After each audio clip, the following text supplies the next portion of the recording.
recall being a very young child and going to visit my great-grandmother's home. She had a crown of white braid wrapped around her head. She would give each of us, the cousins, a shiny penny whenever we came, and she would bend down to impart her wisdom. She would say, "Swedes are Norwegians with their brains knocked out."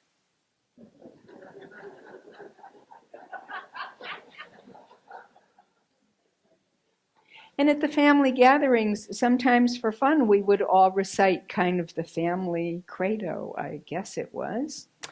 Little Yanni Janssen in his yellow jacket, yup from the elevator down to the 5th floor. Oop, by golly, what a yump that was. It had some wisdom in it. It was a lot of fun. And it was a way of this Norwegian immigrant family making fun of itself. None of that second generation, my grandmother's generation, nor my mother's, spoke Norwegian, as was spoken between my great-grandparents, especially in times of high emotion. I remember watching one Norwegian movie with subtitles, and I understood absolutely nothing, although I kept trying to go between what I could hear and what I was watching, until the protagonists started screaming at each other, at which point somehow it just all made sense to me. Some of that, I'm sure, was the context and the body language, because 90% of what we understand is physical, but another 10% just it penetrated my brain straight through something around 2 to 7 years old and made sense again. It matters what we say, it matters how we say it, and we will find our children making meaning of what we do and say, no matter what. And they will build into the future an environment. They will co-create. They will collaborate. They will nurture and protect a natural world in which our children, grandchildren, great-great-grandchildren can bring one another into this beloved community, however it will emerge. There's a story that I tell by choice, because I have the privilege of choosing what story to tell. It's the story of the Norwegian immigrant. Great-grandparents coming over on the boat from Norway in order to have greater access to food, space, equality, jobs, a future, and meeting one another on the boat at the age of 18 and 19 and marrying Gustav and Margaret. And there's another story.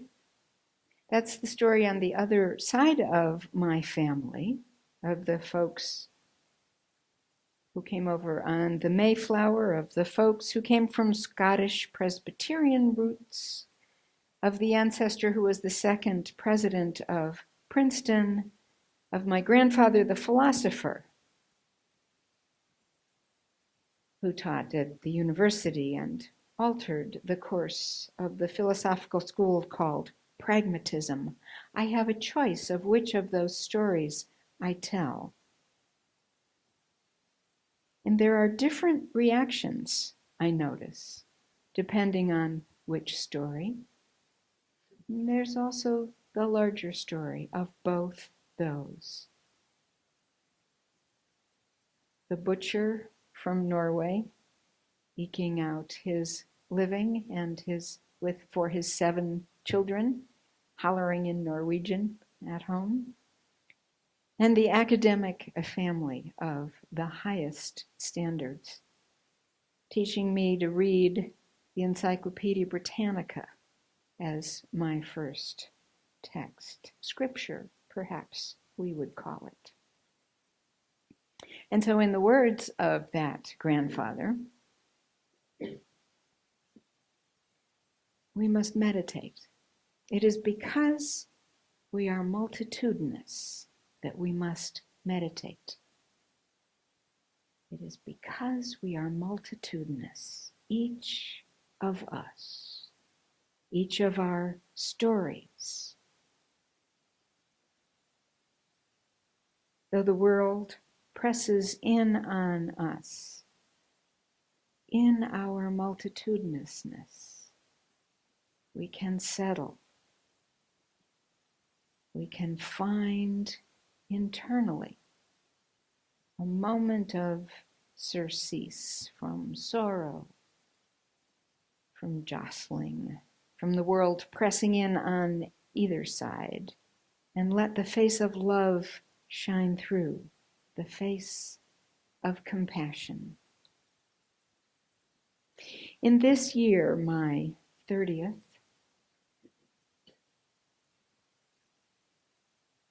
I feel deep honor and gratitude. In this year, my 4th among you, I feel deep honor and gratitude.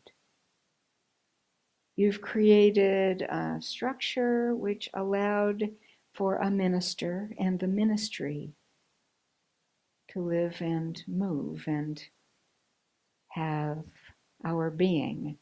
It's not the only structure or the best structure. It's worked perhaps to begin to break the spell of ministers coming and going here. It's worked to protect me and the ministry, nurture it. Why does it need protection and nurturance? You'll tell me, I think, over time. With an average since 1840 of somewhere around 12 months of ministerial longevity, with 6 ministers in 7 years, the years before I came, there's some work to do, and we are in the midst of doing it, in the midst of adhering to our mission, our aspirations, our covenant, in the midst of healing ourselves and one another, of forgiving ourselves and one another, of beginning again and again and again in love. So I would ask of myself and of each and every person here, no matter how long or how short a time you are among us, would you take within you the spiritual discipline of thoughtfulness and think to yourself, how have I participated in the life of this congregation? How have I personally participated in the turnover of ministers? How have I personally participated in the building of beloved community, the deepening of trust, of the great spiritual discipline we take on here of speaking our truth in love and listening to one another deeply in love? We remember and reweave as we tell our stories, either in the silence of our own lives or to one another or in groups. For in any community, there are no bystanders. We are all participating with our very hopes and aspirations and our encouragement to one another to live into them. As a child in the Unitarian Church in Chicago, and then when I turned 11, the Unitarian Universalist Church, I found that all that was simple and given and clear challenged by this new way of thinking about who we are. Who were these Universalists anyway? Turned out they were people who'd been traveling the path of progressive religion through centuries, along with the Unitarians. And when we found one another, the spirit of the church was enlivened and opened. The Unitarian historical understanding of the great unity or oneness, and the Universalist historical understanding of the great universal love that condemns no person but welcomes all into a deepening spiritual life. The merging of those two, which you see symbolized in the two circles around our chalice, has made, since 1961, a religious movement that gives more and more spiritual, religious, ethical lives, nourishment and hope. For whom are we holding the trust of this religious community? Cynthia Scanlon, one of our members, writes the poem one more time. Before my step can no longer take me, I want to wander the wood's magic, climb up an ancient's arms and breathe its spirit. How many of us have moved into the forest and sought out the trees? Before my steps can no longer take me, I want to wander the wood's magic, climb up an ancient's arms and breathe its spirits. I'll lay my cheek against its pulsing waters and listen. We will talk again, the slow, deep talk of tree time. Our words, like a beating drum, will carry us deep, deep into earth's wisdom and soothe the wrinkles of time. My breath will rise and fall with the silent rhyme drifting until together we stretch out as the branches above reach to the star rises of centuries, seeing the iridescent threads of all life connecting galaxies and atoms into a grand web shifting in the cosmic winds. I will remember again and sigh, my deepest heart, thank you, ready for the rest of my journey. What we hold in trust is the very lives and future of our earth and our children.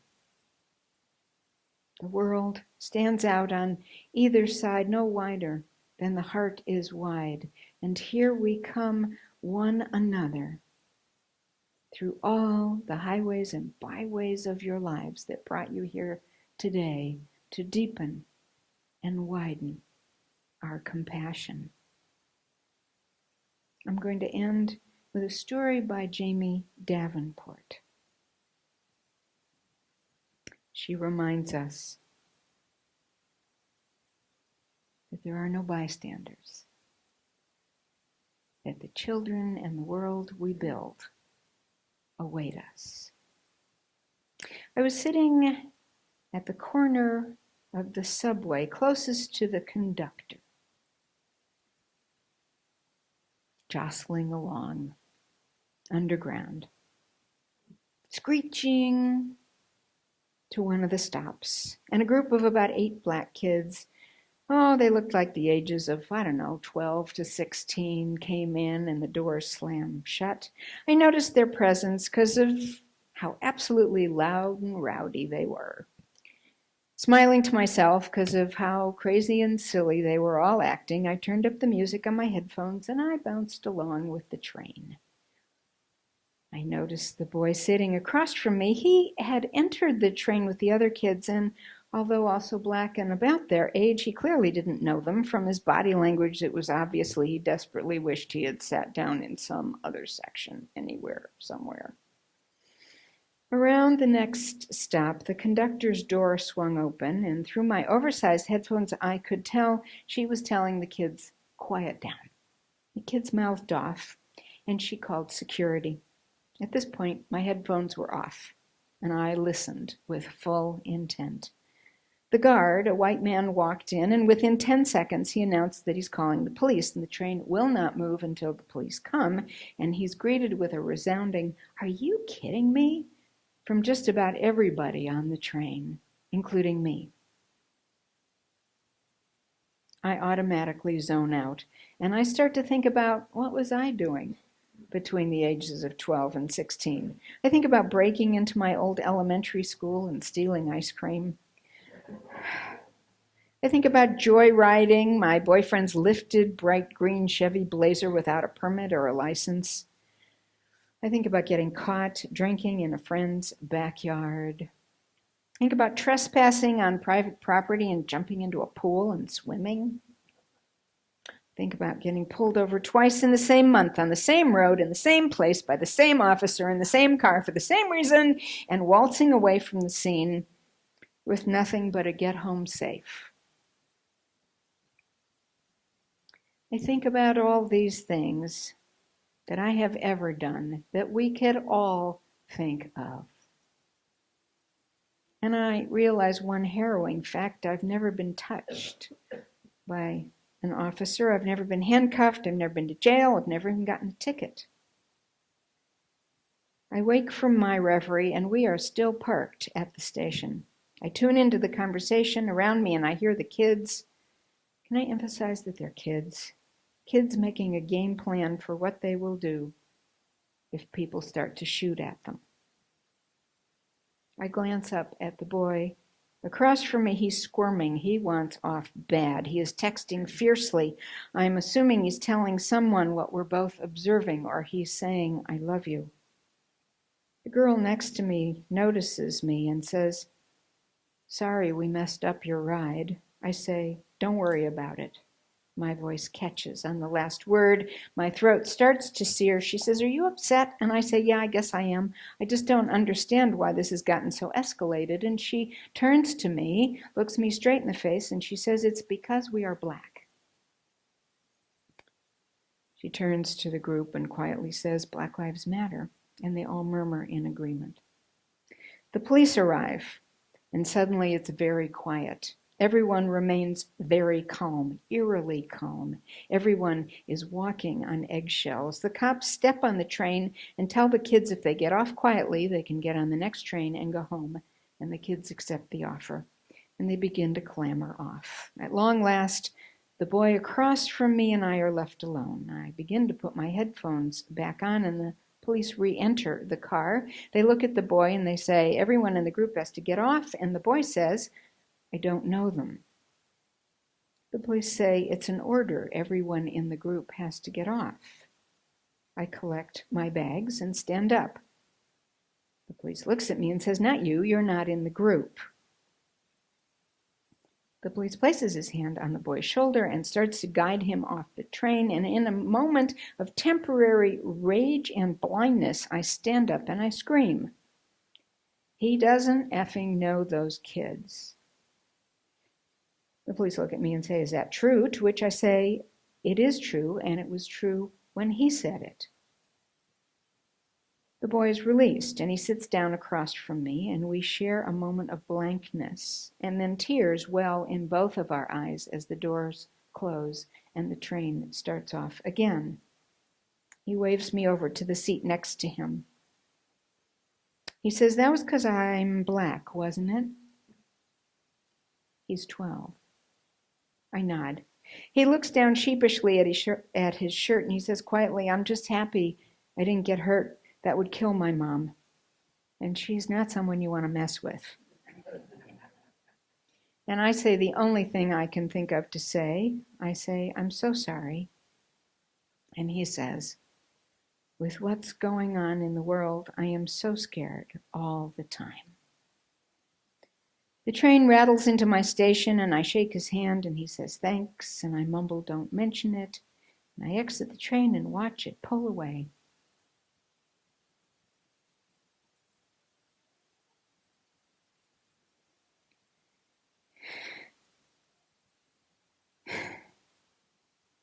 And then I weep. The world stands out on either side, no wider than the heart is wide. Above the world is stretched the sky, no higher than the soul is high. The heart can push the sea and land so far away on either hand. The soul can split the sky in two and let the face of love shine through. It is ours to take the next step. It is ours to keep walking, to keep moving, to keep reaching in the light of life, in the light of the spirit of life, in the light of love, in the light of hope, in the light of compassion that is ours to nurture in these precious moments together and to bring into the world. We're inspired by the spirit, hope, and strength that comes to us across the globe and through the years from South Africa. Let's sing together our closing hymn, Sia Hamba, number 1030.